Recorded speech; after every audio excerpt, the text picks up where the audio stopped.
नमस्ते दोस्तों, मेरा नाम यश है और मैं दिल्ली का रहने वाला हूँ। लेकिन पिछले 10 साल से गुड़गांव में रहकर जॉब करता हूँ। इस समय मेरी उम्र 28 साल है।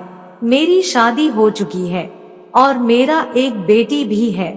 मुझे पढ़ना बहुत अच्छा लगता था। मेरे पास ज्यादा पैसे तो नहीं थे।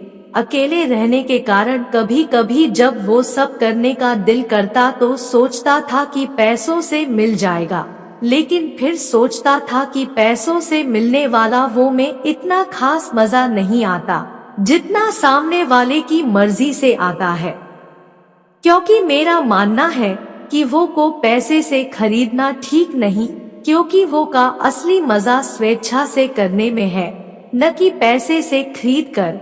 अपनी शादी से पहले भी मैंने सिर्फ अपने एक दोस्त की बहन के साथ वो सब किया था। उसे भी मेरे दोस्त ने मजे के लिए मनाया था। वैसे तो मैं शर्मिला बहुत हूँ, इसलिए लड़कियों से बात करने में मुझे शर्म भी बहुत आती थी, क्योंकि मेरा मन बहुत करता था, लेकिन मैं बोल नहीं पाता था।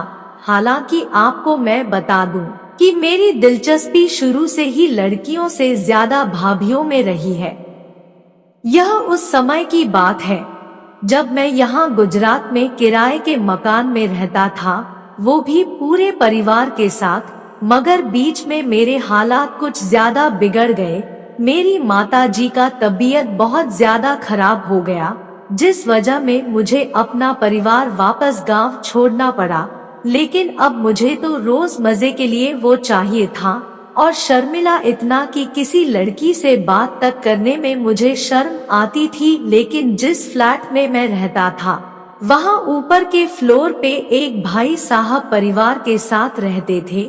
वैसे मैं बता दूं कि मेरी रिश्तेदारी से लेकर घर तक जितनी भी मेरी भाभियां हैं, सबसे मेरी अच्छी बैठती है। यूँ कहिए कि एक भाभी जो मुझसे बहुत बड़ी है, उन्हें छोड़कर लगभग हर भाभी के अमृत को सहलाया है। मगर किसी ने मेरे उस पे रहम नहीं किया और पेड़ से तोड़कर खाने की इजाजत नहीं दी। तो दोस्तों, अब मैं आपको अपनी कहानी की तरफ ले चलता हूँ, जो मैंने बहुत ही मजेदार पल बिताए थे। तो जैसा बताया कि नीचे वाले भाई साहब जो भाभी और अपनी 2 बेटों के साथ रहते हैं, उनसे कभी कभार हाय हेलो हो जाती थी। फिर जब मुझे वहाँ रहते 6 महीने से ज्यादा होने लगा, तो धीरे धीरे मेरी बात हाय हेलो से आगे बढ़कर हंसी मजाक तक होने लगा। एक दिन मैंने उस भाभी से मजाक में ही बोल दिया, बेदर्द जमाना क्या जाने जब दिल की जुदाई होती है। तो भाभी मेरी बात सुनकर हंस पड़ी। फिर धीरे धीरे मैंने उनको शीशे में उतरना चालू कर दिया। अब कभी कभार वो सब भी किसी ना किसी बहाने से छू लिया करता था। एक दिन मैं काम पे नहीं गया। भाभी की दोनों बेटियां स्कूल गई थी, भाई साहब भी काम पर चले गए थे। मैं तो अपने कमरे में अकेला रहता था। सो जब सब चले गए तो मैं भाभी के पास गया, तो भाभी बोली, क्यों आज ड्यूटी नहीं गए क्या? मैंने कहा, नहीं भाभी, आज मूड नहीं था काम करने का। मेरी बात सुनकर वो बोली, फिर क्या मूड है? तो मुझे लगा यदि आज भाभी को नहीं बोला तो कभी नहीं बोल पाऊंगा, तो मैंने मजाक में ही बोल दिया वो सब। तो भाभी बोली, फालतू बात मत करो। मैंने कहा, भाभी क्या है, आप तो एकदम नीरस बातें करती हो, कभी कभी कुछ और भी बातें कर लिया करे ना। और मैंने इसी तरह भाभी को अपनी बातों से पिघलाना चालू कर दिया। वह भी मेरे बातों में आ गई थी, लगभग मेरे हर मजाक में हंस रही थी। मजे लेना तो वह भी चाहती थी, मगर दिखावे के विरोध करती रही। मैं आपको बता दूं, जिस मकान में मैं रहता था, जो पूरा फ्लैट मेरे दूर के एक मामा का था और भाभी किराएदार थी, लेकिन मेरे मामा मामी वहाँ नहीं रहते थे। तब भाभी बोली, छोड़ो, नहीं तो तुम्हारे मामा को बता दूंगी। लेकिन मैं अपने काम पे लगा रहा और इतना जनता था कि भाभी मुझे डराने के लिए ऐसा बोल रही है और वह दिखावे का गुस्सा कर रही थी। जबकि वह खुद चाहती थी कि मैं यहाँ क्रिकेट मैच खेलूं।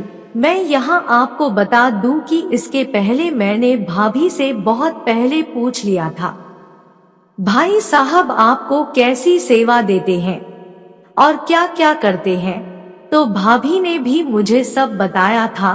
भाई साहब उतना ज्यादा ध्यान नहीं देते थे, उन्हें अब ज्यादा यह सारी चीजों में ध्यान नहीं रहता था। तो मैंने भाभी को कहानियां पढ़ाई थी और बता चुका था कि कहानियां पढ़ने से और ज्यादा मजा आता है। ये सब मैंने भाभी को भी बताया था। हालांकि घर में आने के बाद भाभी का विरोध न के बराबर था। वह यह कंफर्म करना चाहती थी कि मैं विश्वास लायक हूँ या नहीं। इसके अलावा उन्हें डर था कि कहीं मैं किसी से बोल न दूं। लेकिन अपने बारे में इतना जरूर बताना चाहूँगा कि इस मतलबी जमाने में मेरे जैसा व्यक्ति मिलना मुश्किल है। तो मैंने भाभी को बताया, भाभी मैं वैसा इंसान नहीं हूँ। अब भाभी को भी यकीन होने लगा था कि इस पर यकीन किया जा सकता है। फिर भाभी ने बताया कि मेरी शादी को 8 साल होने वाले हैं। शुरू में तो मेरे पति मेरा बहुत ख्याल रखते थे और वो भी हफ्ते में 5 बार मिल जाता था, लेकिन अब तो महीने में भी 5 बार नहीं मिलता। जबकि मुझे तो अगर रोज मिले तो भी मैं मना ना करूं, लेकिन किसी और पर यकीन करना भी तो मुश्किल था। और मैं अपने पति और बेटियों को बहुत प्यार भी करती हूँ, तो इनसे दूर जाने के नाम से भी डर लगता है। मैंने कहा, भाभी जी आप मुझ पर यकीन करो, मैं किसी के साथ भी ये सब साझा नहीं करूँगा और आपको जो भी चाहिए उसे पूरा करने की पूरी कोशिश करूँगा। फिर भाभी ने कहा कि तो आपको ये सेवा मुझे हफ्ते में देते रहना होगा। मैं तैयार हो गया। फिर लगभग 1 घंटे तक हमने 50-50 का मैच खेला, जिसमें पहले मैंने बैटिंग की और इस पारी में कुल 12 से 14 बेहतरीन शॉट मारे, जिसकी तारीफ किए बिना भाभी भी ना रह सकी। लेकिन पहला मैच लगभग बराबरी पर छूटा।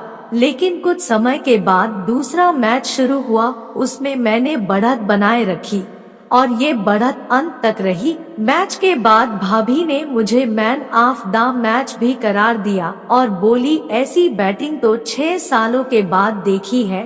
और उसके बाद भाभी काफी अधिक खुश नजर आ रही थी। मैच के बाद तो उनसे चला भी नहीं जा रहा था, लेकिन इस दर्द को भी उन्होंने खुशी से कबूल किया और अगले मैच का समय फिक्स कर दिया। मैं भी मैच खत्म होने के बाद घर में आकर बहुत ही हल्का हल्का सा महसूस कर रहा था। कितने महीना से बहुत भारी भारी सा लग रहा था। आज सब कुछ हल्का हो गया। सच में भाभी ना होती तो इतना अद्भुत मैच खेलने को नहीं मिलता। सच में अब उनकी वजह से मैं भी बहुत खुश हूँ। कम से कम जब मेरा मन करेगा तब मैं जाकर मेहनत कर सकता हूँ।